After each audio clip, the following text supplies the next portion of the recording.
Link in comments below. Continue listening for a brief sample. See if we can cut back on some of the tasks until you're done.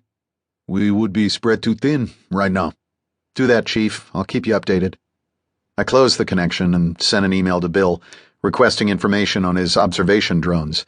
He designed them more for use by Bob's exploring new systems, but they do fine for my purposes as well. Security personnel were still swarming the area when my drones arrived at the fence construction site. Blood covered the ground, fortunately all Raptor.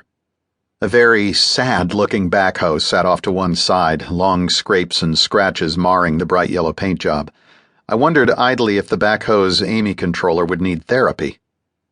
Personnel were hauling several carcasses into the back of transport trucks. The Raptors resembled movie velociraptors closely enough to give nightmares to anyone who'd seen Jurassic Park, but instead of the peg-like teeth of the canonical Carnosaur, their teeth resembled those of sharks, triangular, serrated, and razor-sharp. So far, the use of military-grade automatic weapons on them hadn't blunted their enthusiasm for the newly arrived food group. I found Chief Brogera overseeing the cleanup and floated over to him. He turned as the drone approached and grinned. "And to think I turned down the desk job." I chuckled politely in response. "Welcome to the frontier."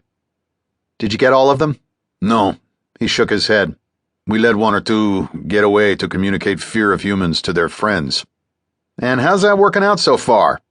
Chief Brogera laughed and shook his head. "I have a meeting with the Colonel this afternoon. Perhaps you could attend." "He's already invited me, Mr. Brogera. I'll see you there." Chief Brogera nodded to the drone, then turned back to help his staff with cleanup. I took the opportunity to inspect the progress on construction.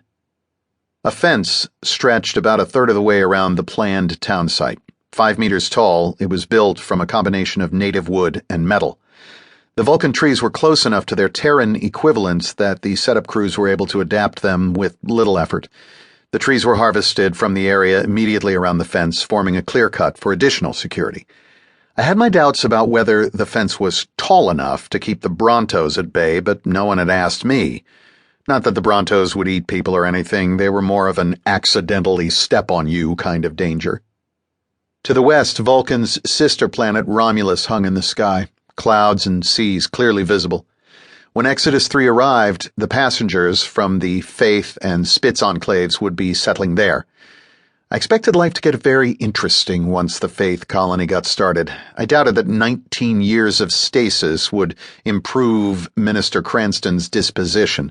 The Faith leader wasn't what I'd call a people person to begin with, and his relationship with the Bobs had developed into kind of a hate-hate thing. I sent another drone up a few hundred meters and set it to circle the area, watching for any movement.